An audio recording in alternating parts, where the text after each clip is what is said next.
See what happened? That was so stupid, dude. The fact I got bamboozled by Steam. Do you even hear audio now? No, you don't, because the stupid wireless control. I'm gonna disable that device at some point. I'm gonna do it. I'm gonna do it. I'm so mad. I'm so tired, dude.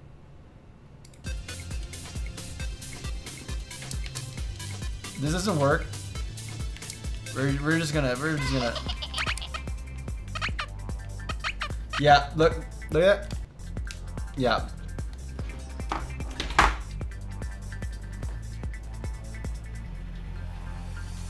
So sad. I'm so sad. I have to play with the mouse and the keyboard for a 3D platformer. This feels wrong. This feels immoral, dude. Oh, that's an enemy. Why did it look? Why, if enemy, why friend shaped? If enemy, why friend shaped? Am I right? Let's look at the oh, they do like that little dude. This game doesn't lock the mouse inside the window. The mouse goes off here into OBS, my second monitor. Like my mouse is right here, but the game is still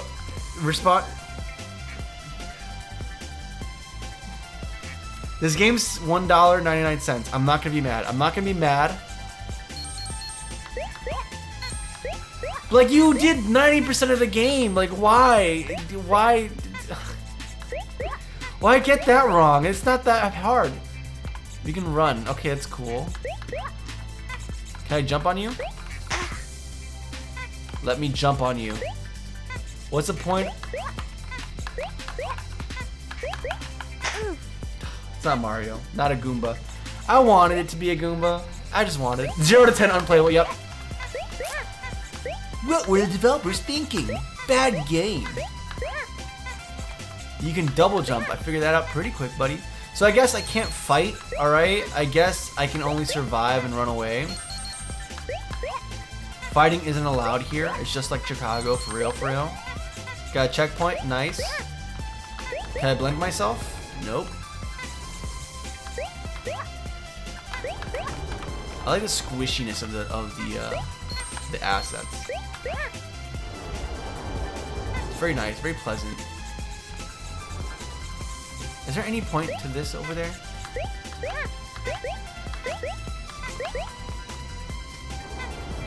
Can I get blended? No, I can't. He's a little guy. Well, maybe a little guy should grow a spine. You know what I'm saying? Like, maybe he should not get bullied and actually stand up for himself. That's all I'm saying, alright? Toree, it's cool to be cute and everything, but this is the real world, Toree. This is the real world, alright? Not everyone's gonna baby you, alright? Is there a win on this level right now? Oh, that's just the momentum being carried. Interesting. I'm just saying, man. I'm just saying, alright? It's okay to be weak, but it's not okay to stay weak, Toree. Should get big. Buy my pots today at... This guy should get... Yeah, you're right. Toree, didn't you know you can get big and by buying followers? Toree, just go to scam.com/download more RAM. No! Toree died. Take the risk, Toree. Take the risk, Toree. But you know, it's kind of funny because it adds to the lore. The whole lore that D. Jacob is actually the like, there's this lore that everyone in chat is just an alt account of D. Jacob. So it really just adds to the whole, the lore that we have going on here. Dude, I'm hating this mouse control, dude. I see my mouse going over here, and I don't want to accidentally click something. This feels wrong with the mouse and keyboard. Stripper pole.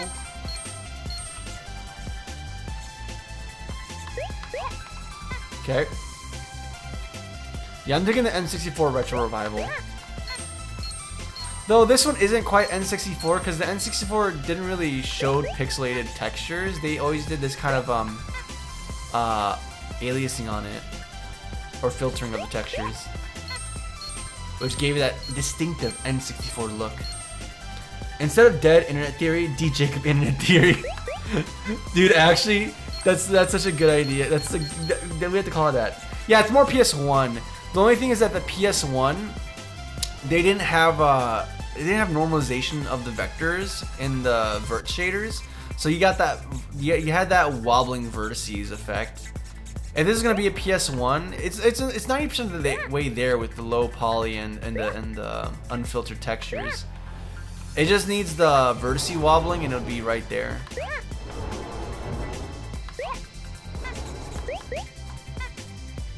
What is that? What is that? I want to go back to that. Can I trigger back?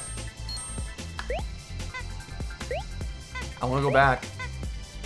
What is that?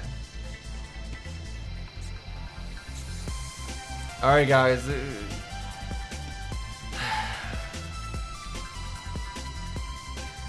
Like the divorced middle-aged salaryman, there's only one option. And it's the jump.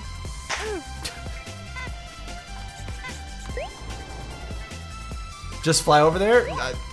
Toree can't fly! Toree's too thickums.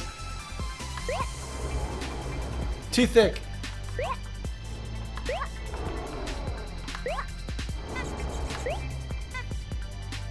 He's got that meat wagon. Also got that backpack. What has Toree got in that backpack?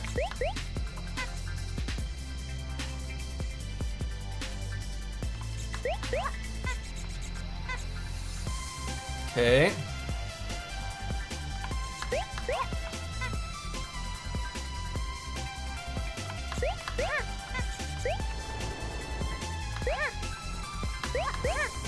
Oh, this counts as a platform. That's cool.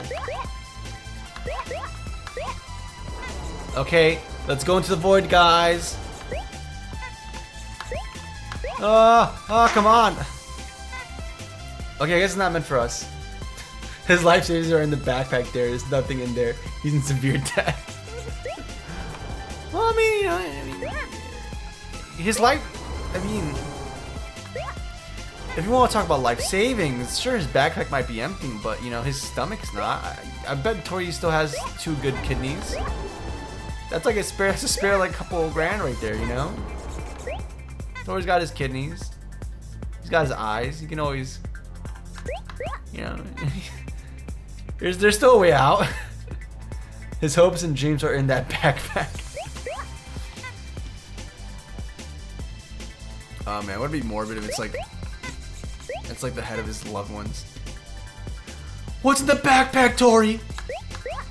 What's the backpack? Do you want to know? Do you really want to know? Can you handle what the answer is?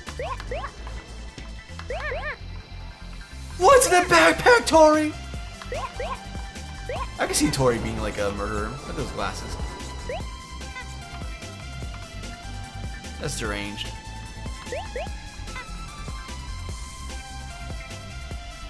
Okay, so those things were just red herrings. That's just CMD. That's just a command prompt. What even does it say? Public. Is this? It's C#. Wait, I can actually read this. Public audio source, squish sound, jump sound. Is this just the sounds for Toree? Mobile inputs? They're handling joystick inputs directly in the character code? Brother, they have a bunch of fields of particle systems in there. Vector 3 and this is just an IDE. I can see the numbers from the IDE, dude. Brother, this is just the source code. You see the public awake for Unity? Like that's just a little Toree script. That's literally the Toree script. No comments, no nothing, no documentation. Ew, dude. For shame, Toree developers, for shame. I mean, I guess they have the headers, but for shame. Where's the code quality at? Oh, I got a C rank. Yeah, I kind of dawdled there a little bit, didn't I? Yeah, I did kind of take my time. That's okay. Oh, we can go to any of these. Oh, in the UI, they bind the mouse thing, but they don't actually do that. They don't do that in the actual game. So they do solve the problem. It's just they don't solve it in the actual gameplay. Real game dev, lambast pathetic Toree. How dare these people make a passion project that does not follow correct code standards? How dare they? I spit at thee.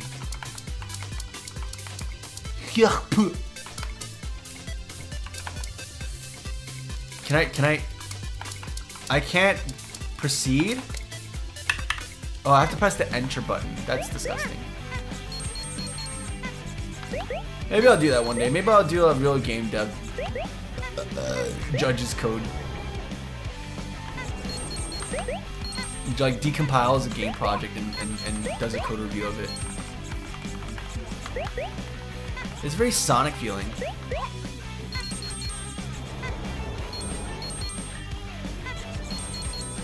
Very Sonic feeling.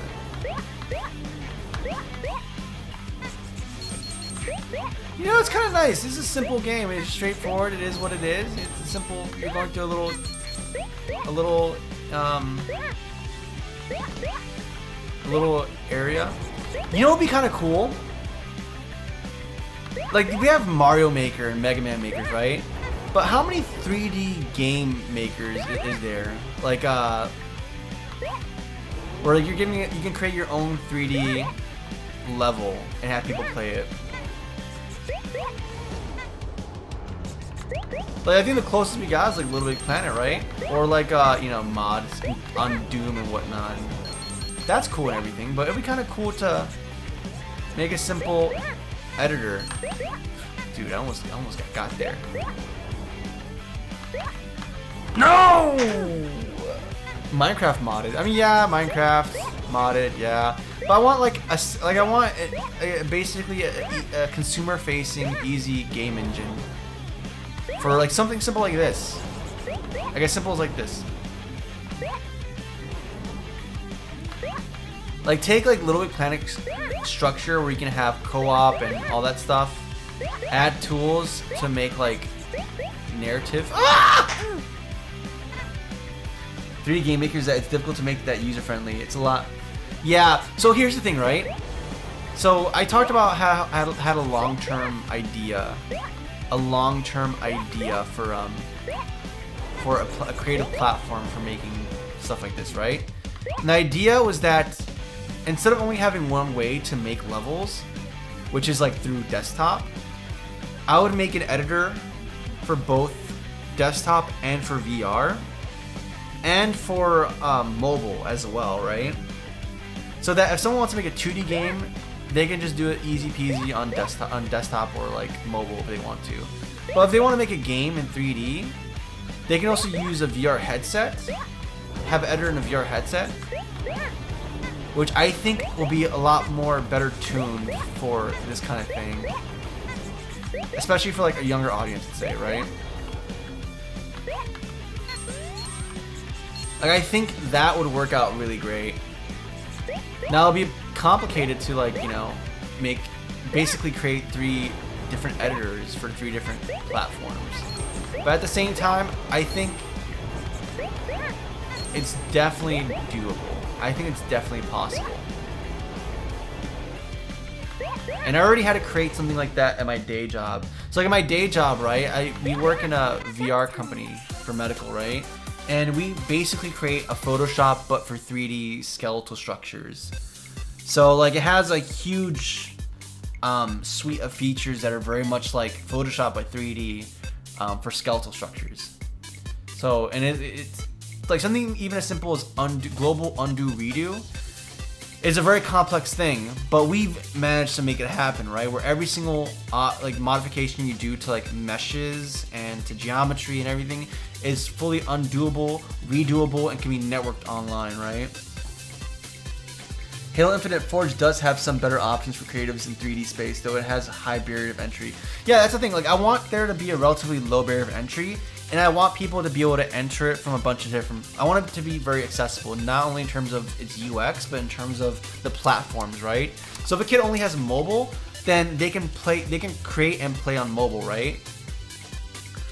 Likewise, it'll be cool if you can play... Like, you can make a game in the VR headset, you can make it on desktop, you can make it whatever, right? But I want them to all be accessible for play on all the platforms, right? Whether it be on mobile, they can play all the games, 3D or 2D or whatever, right? Or same thing with desktop, right? The only thing that there will be restrictions is probably VR, because playing a 2D game in VR would be a bit more, you know, restricted. But I guess you can make it where it's like still presented in 3D and you're using your controllers and it'd work out fine. I think there's definitely a way to do that, and I think there's a way to make it unified. But it's a matter of building up to it. So Crimson Crown is like, I have to build a development kit for my game studio that will eventually support this kind of stuff, right? And Crimson Crown's like a first basic step to it, so we can test and validate a small set of features. And then the next game is going to be extending that feature set. And once we get it to a certain level of maturity, then we'll switch to making that dream game platform thing that allows people to make whatever they want on it, right? That's like the ultimate goal I want to get to, and these games I'm working on are going to be kind of stepping stones towards it in terms of pushing the envelope of ambition, right? Slidey ice. So like Crimson Crown, the biggest thing is going to be having a very dynamic save system that, you know, is kind of future-proofed and is dynamic, right? So that it supports, you know, not only serialization of game data in a very dynamic way, but also supports backwards compatibility. So if you have an old version of the game, having it be compatible with a new version of games, and so on and so forth.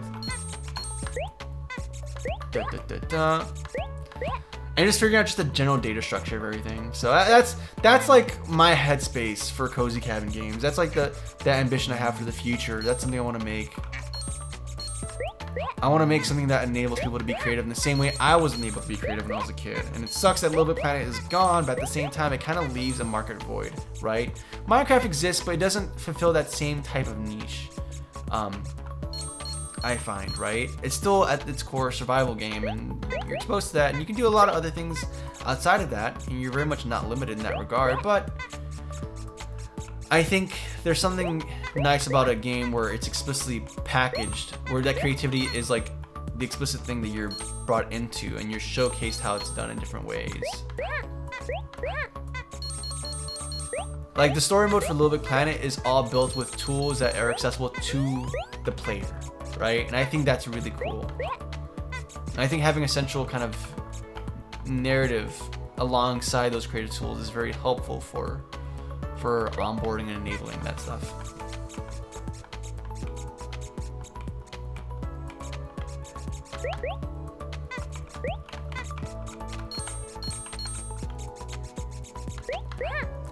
Yeah, because like looking at this game, like this is something we could totally make happen very easily. Like creating a user-friendly engine face for this type of thing.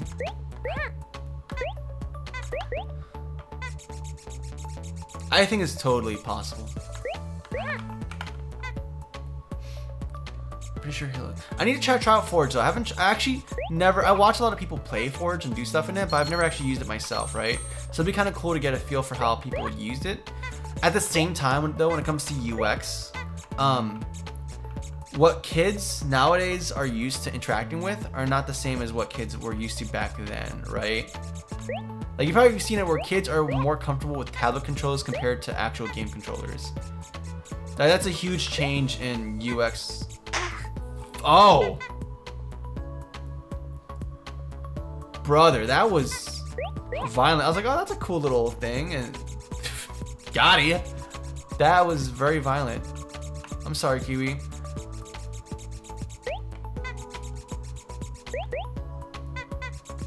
Speedrun trash, cutting corners.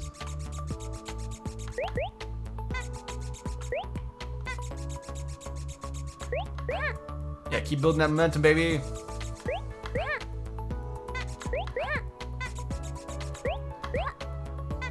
Oh, dude, we were like right close to... This is a far fall, dude. But yeah, there's this whole thing where like kids are more comfortable with using tablets than using actual game controllers to interact with things digitally, which is wild. Like, they're more used to that than keyboard and mouse or game controllers. So like that's when we design this whole new editor, we have to take that into account when developing it, right? It has to be compatible with touch especially. And it'll be better to build things around those conventions as opposed to our traditional conventions. So even though it might be great to look at Forge to see how they solve certain problems, and there might be a like crossover in terms of what we do, but there is that thing to take into account. Ooh, highway, highway. See, I love doing this kind of 3D. This kind of 3D is always cool to me.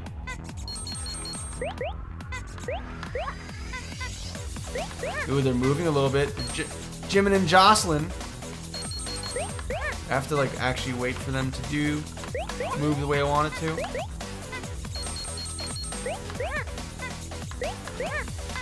Ooh. The momentum you build up is kind of wacky because it feels like there's wind that's being applied to you, but it's just that the momentum's continuous. I think the thing that's weird is that the momentum is preserved even when you collide with a surface.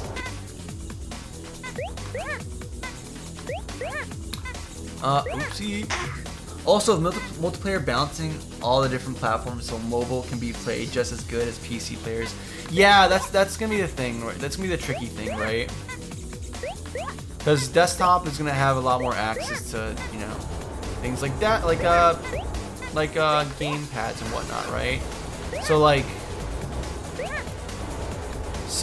you know, certain game genres are just gonna feel better in general. That's just how it's gonna be, right? And likewise, like for example, a first-person shooter game, right, might play better on desktop compared to VR, right? But then I think that might be just something that someone has to take into account, right? Like, they just go, you know what? It's not as great as that, but the fact that I can even access this, even with this platform that it wasn't designed for, is awesome, right? The other thing I need to think about is how we're gonna handle servers, right, and preserving this stuff. Because the one thing I hate is centralized servers. They're very handy and very convenient, but then, you know, the cost creeps up, and at some point you're gonna have to, you know, at some point you probably have to discontinue the servers, right? I hope that's not the case, but like, you know, there's always the possibility where that happens, right? And if that happens, so many things get lost. And that's the issue that happened with Little Big Planet, right?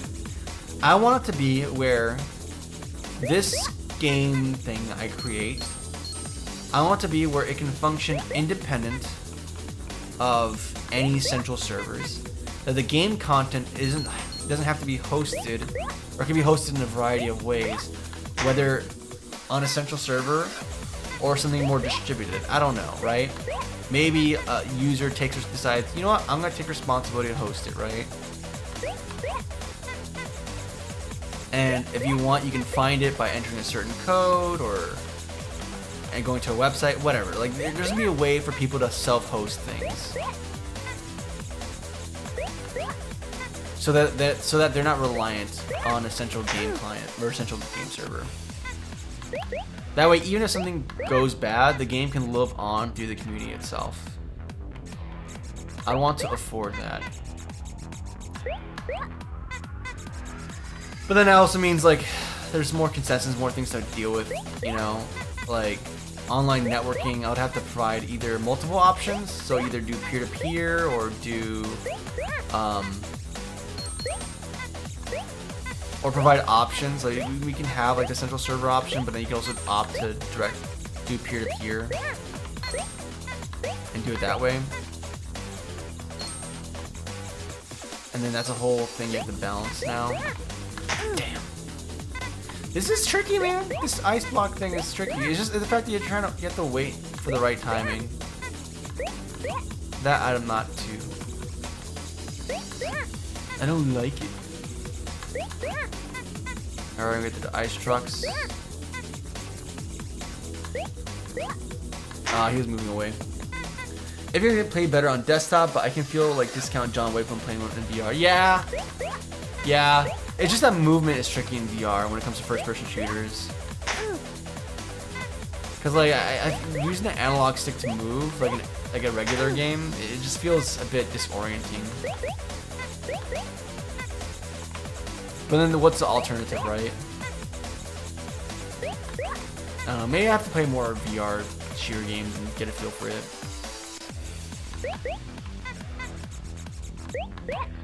Nah, I don't know. We'll just have to see.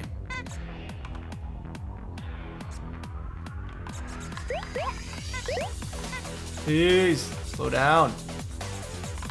No! Stop it. Stop it.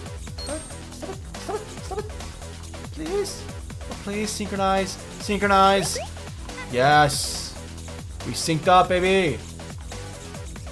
Synchro. Oh, conveyor belts.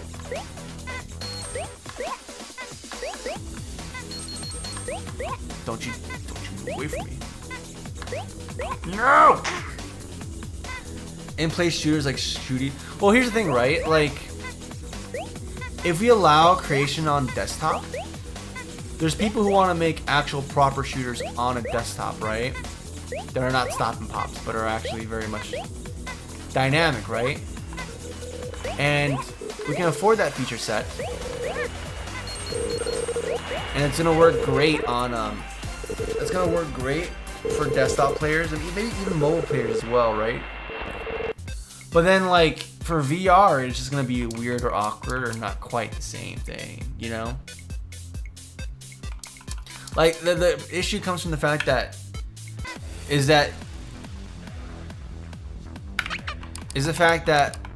users are afforded a lot of, they can do whatever they want with it.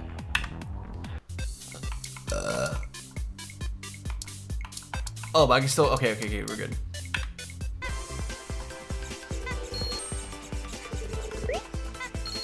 We're back here again.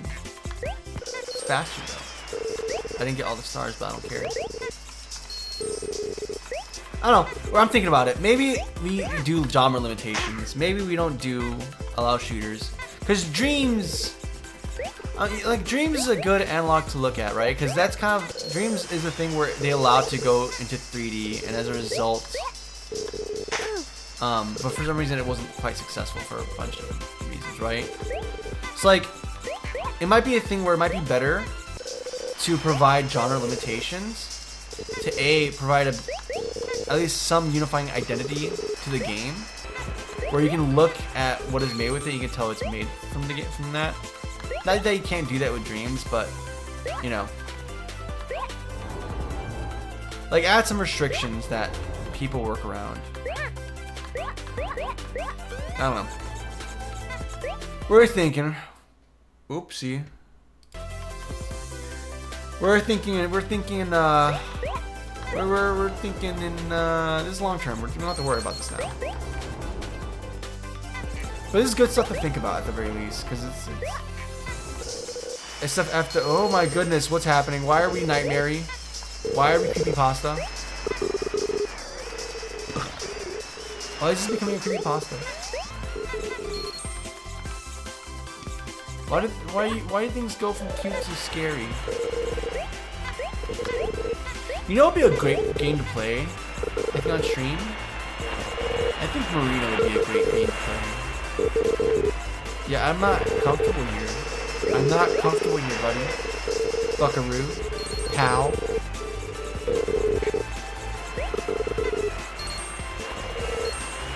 You can't have. Oh, I misjudged. I don't know you. You can't have my purse.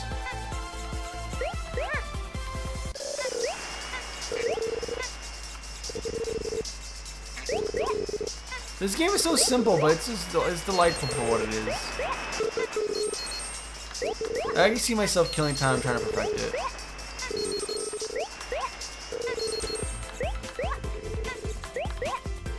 It's pretty tight. It's pretty cool. pretty rare. Very upbeat. No story, but sometimes you don't need a story, man. I like stories, though. I like having stories. Mechanic's cool, but I like having stories. I like additional narrative context that provide meaning to the action I'm taking in the game. I mean, it's okay not to have it. I'm just saying my personal preference is towards that. This is very wild. What is the sound?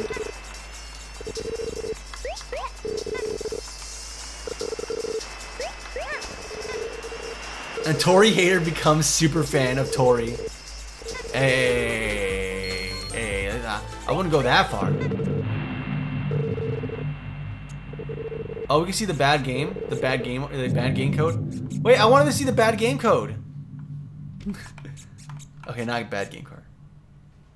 Yeah, they're getting terrifying, dude. And the music's gone. We're starting to approach creepypasta territory. Like, we don't know what the context is, dude. What is this? What is going on? I have no idea. Alright. Let's get this Sonic Adventure 2 vibe level. I love Sonic. I don't like what people did to Sonic. I don't like what people really made Sonic uncomfortable, but I love Sonic. I grew up with Sonic. I remember my first girlfriend ever in elementary school. I would go to her house and we played Sonic Adventure. Oh no, Sonic Heroes together. That was her thing. Very cool.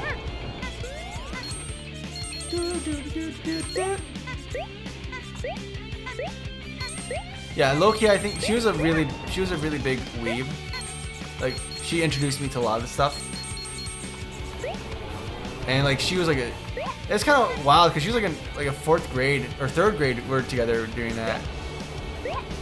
And she had all of Naruto, and like she had all this Naruto figuring and Death Note stuff, and like I was kind of freaked out because like she showed me Naruto and I was like, well, actually no, I read the manga, right?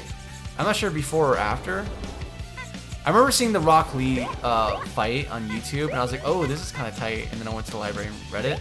But I watched it at her place, and I was like not expecting so much blood, and that kind of messed me up a little bit. And then she showed me the figurine from like the characters from Death Note, and I was like kind of traumatized by it. And I was like, dude, you like this? This kind of freaks me out, man. And her mom was super about it, like, too. It was very interesting. Sonic is so cool. He goes fast and doesn't afraid of anything. No, he doesn't. He doesn't afraid of anything, alright? The only thing he's afraid of is Amy Rose. And I think it's because, like, people are like, man, why is Sonic not reciprocate anything for Amy? And then it turns out, like, Amy's like a child, and Sonic's like kind of a teenager, like in terms of her age. Like, it's not like Sonic's being like, ew, girls. It's Sonic not trying to get on that allegation tour, you know? Like, he's trying to avoid the allegations, dude. My man is just he's trying to not take a seat with Chris Hansen, alright? And, you know, with that lens, I'm like, alright, you know, it kind of makes sense, because, like, you know, the girl goes lengths for that too, for him, man. I'm like, I'd be uncomfortable as well. I remember as a kid, I thought Tails was a girl too. And I remember being so betrayed and heartbroken when I found out Tails was a guy. It was tragic. It hurt me in here. Hurt me in here.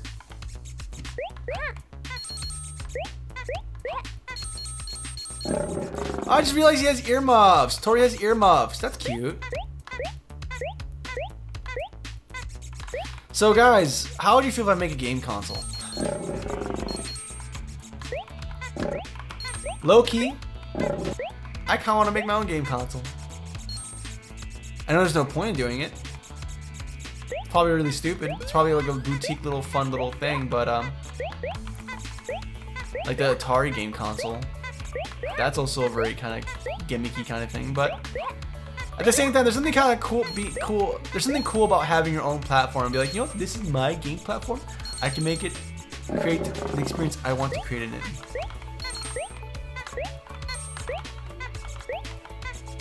The star is eluding me, and I lost the timing as a result.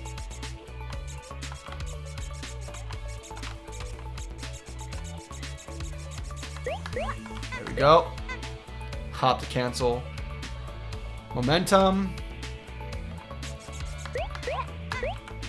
There we go. Digging the guitar, the tunes, man. Digging your sick tunes, guitar man. Okay, YouTube litmus test. Do you guys remember Mystery Guitar Man at all? I remember being super popular, and then he just kind of disappeared. I don't know what happened to him. Yes? Okay, cool. I'm glad I'm not the one. Like, that just popped into my mind. He did that Bohemian. The thing I remember him the most from is doing the Bohemian Rhapsody cover with kazoos. And then now there's like another YouTuber who does that same type of thing. But I remember the OG. I remember the originator of it. I remember the originator of it, alright? I'm actually curious, like, where is this man at now? What is he doing? Is he still a YouTuber? Does he still make YouTube videos? Did he retire? Cause I remember he was big too. Like, he was big by YouTube standards back then, but also he was just big in general. Guys, we're almost done. We're 2 levels away from the end. We almost beat this game in one sitting. Not the stupid car level though. I don't like the car level. Any game that forces me to wait makes me mad. I'm impatient. Gotta make console with at games for peak gaming. What's at gaming? Or at games? It'll be called the Cozy Cade. The Cozy Cade Station. The Cozy Station. Nah, doesn't run. I like Cozy Cade.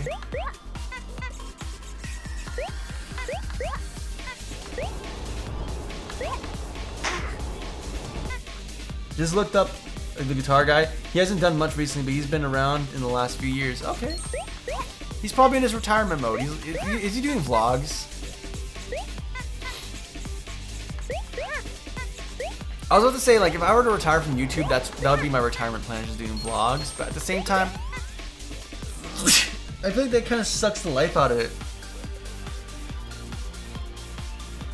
In 2023, he's a movie actor now? Oh, I died. The man became a movie star. He pulled a Dwayne "The Rock" Johnson and became an actor.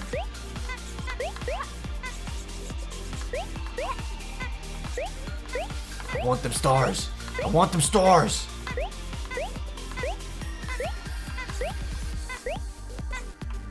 Can we make it? Yes, we can.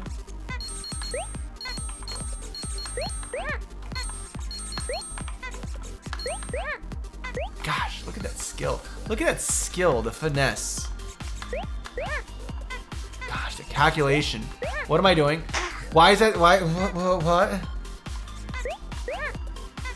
Oh, I'm just. Am I stupid? The car has to move. Oh, that's what's happening here.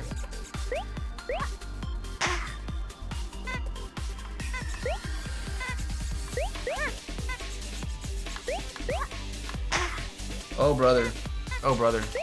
What movies was he even in? Not that I would recognize any of them. I don't watch movies, dude. Lately, I'm not a movie person. At least not live action. I watch anime. The top of the truck? Okay, no. I watch me some animes, but I don't watch movies. Not even anime movies. I watched Lord of the Rings. That's the one. Oh my goodness, dude! I almost fumbled so hard. Saw was I can't remember the last new movie I've seen. Everything does not catch my interest anymore. Like Lord of the Rings, I periodically watch that, but that's not a new movie. That's just something I keep watching all the time and I go back to. But outside of that, like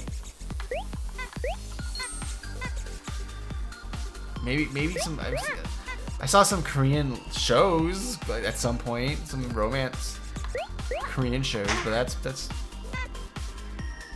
have you seen the trailer for the there's a Lord of the Rings anime? There's a Lord of the Rings anime? Are you lying to me? Don't lie to me. I'm not sure if I'm gonna be happy with that or not. I feel conflicted. So I feel like the original trilogy is just perfect. But at the same time, anime has been really good with the whole fantasy genre. In December of this year? Dude, what? That's wild. I never saw that coming. I never saw that coming. That's caught me aghast. I'm flummoxed. Does it look good in your opinion? Like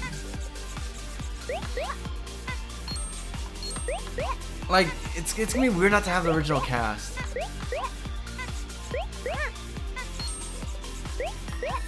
Like I can't see anyone being Aragorn except Viggo Mortensen.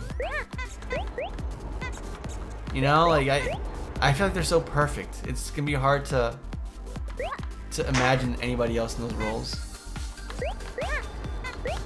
My teacher's favorite YouTubers and my own mother all love Lord of the Rings, but I've never seen it myself. Really? Place before the current Lord of the Rings we know. Oh, so is it gonna be like The Hobbit? Like in that? Or is it taking place like even beyond that? Like in like the Silmarillion era of stories. Are we gonna be in like in Valinor with the Valar? Are we gonna see Morgoth? That's the real question. Are we gonna see Morgoth? Are we gonna see the original beef that spawned everything? I'm curious now. That I can be cool with. All right, guys, the final stage before game completed. The Ainur. Are we gonna see Eru Iluvatar?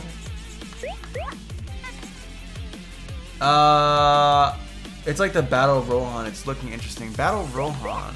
Which one? I have to see. Where this is taking place. Lord of the Rings is awesome though. It's a great compressed version of the story. You can digest it without knowing all the lore, but it's enhanced if you know the lore. It is the foundation for modern fantasy. Whether you like it or not, all modern fantasy takes from Lord of the Rings. It is the granddaddy, the grandpapa. What do we do? What are we doing? How do I get to where I need to be? Do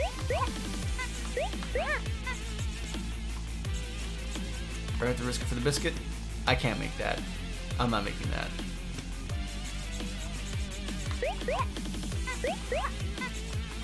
What are we doing? Oh, there's a limit? I can't look up too much? Le gas, watch it right now. Yeah, it's in. Once you watch it, you'll see. Oh, so many things gets his DNA from Lord of the Rings. Like Tolkien's a master, dude. He wrote languages, entire languages, for the different races.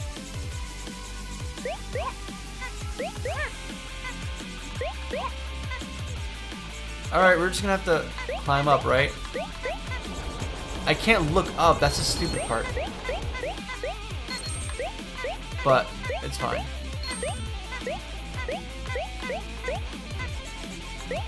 Okay. It feels like we're going backwards through a course.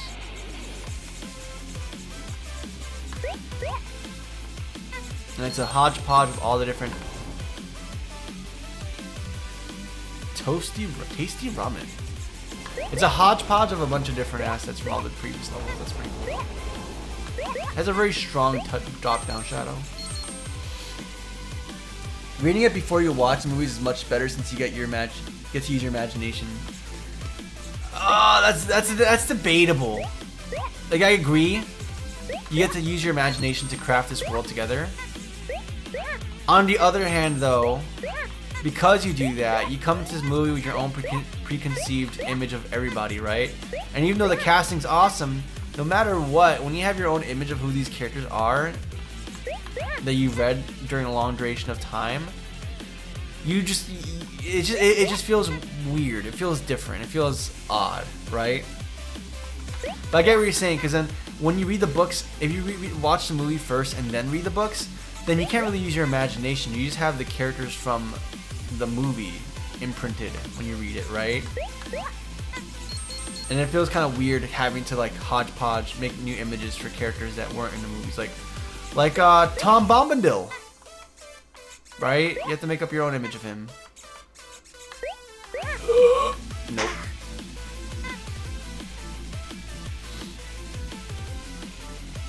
Yeah, Tom Bombadil would have been crazy in the movies, but I understand why they didn't add him. What are we doing? I guess I'm going this way? Nope. These are all static, so I can't go that way. But this brought me here. How did I get over there?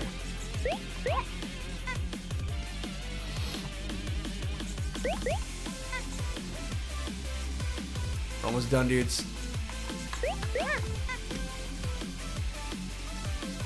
Yeah, it's gonna be up to you. Your call. They are thick books, though. They're pretty thick.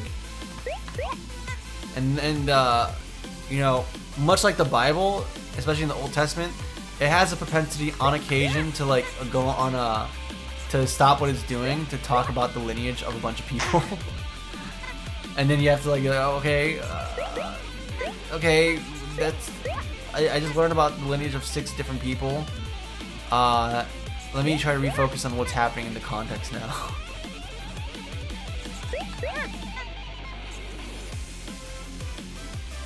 But you know, it's world building, man. You're getting a lot of information. Lineage of the Bible. Yeah, that's what I did too, man. I was like, all right, maybe one day I will like draw a graph and understand what's going on here. But you lost me, all right? Yeah, there's a story going on, and you're like, by the way, Ishmael descended from Ahab, who descended from Amalek, who descended from this, and I'm like, all right, that's cool. Who descended from this guy, who circumcised this guy? I'm like, all right, that's a lot of information. That's not like, you know, I need immediately to understand what's going on.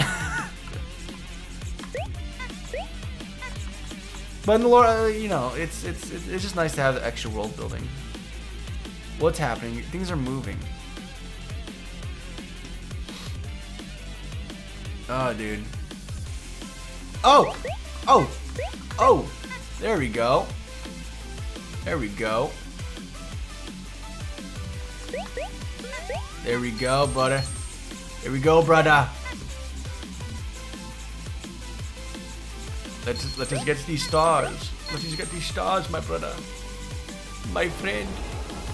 No! There we go. Oh, it would have been fun anyways. Okay. So it's kind of interesting. This game does the opposite of what I've seen before, where jumping does not preserve your momentum, but instead it actually cancels it. Oh, this is the end? I always keep my circumcision man on speed dial. That's very important. So we didn't get any context on any of this stuff, dude. We don't know like what the evil dude was. We just.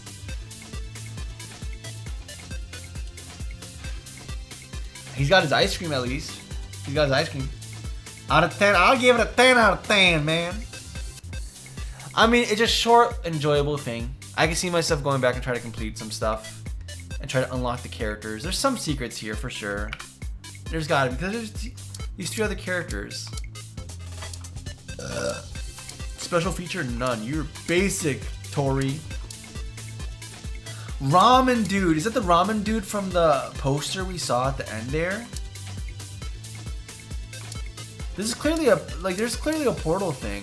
I just don't know how to get to the portal thing. More context for what's going on in an actual final boss. Gotcha. Yeah, because we saw that dude appear and then nothing happened. We just stared at each other awkwardly, alright? Like, I had the same energy as, like, opening the stall door and a dude is pooping there and you look at each other for a few seconds before closing the door. Overall, though, enjoyable. This game gave me some inspiration in terms of what to do with my future endeavor game that I have in mind. I enjoyed it. I think it was very light. It was like a nice supper, you know? Not super heavy meal. Just a nice little thing that gets your appetite going, you know? I will give it that. I will enjoy it for what it is. A very short, biteable game. Good stuff, Toree devs. Who are the developers of Toree dev? Do I care enough to... I feel mean, but I'm like... Yeah, I want to see them. Because it is a quality thing. And they executed on it pretty well. I don't want to play the game. I just want to see the people. I want to see the people. Theatro publisher, franchise, yeah. Wow, everything. What up, Theatro? Are they Japanese?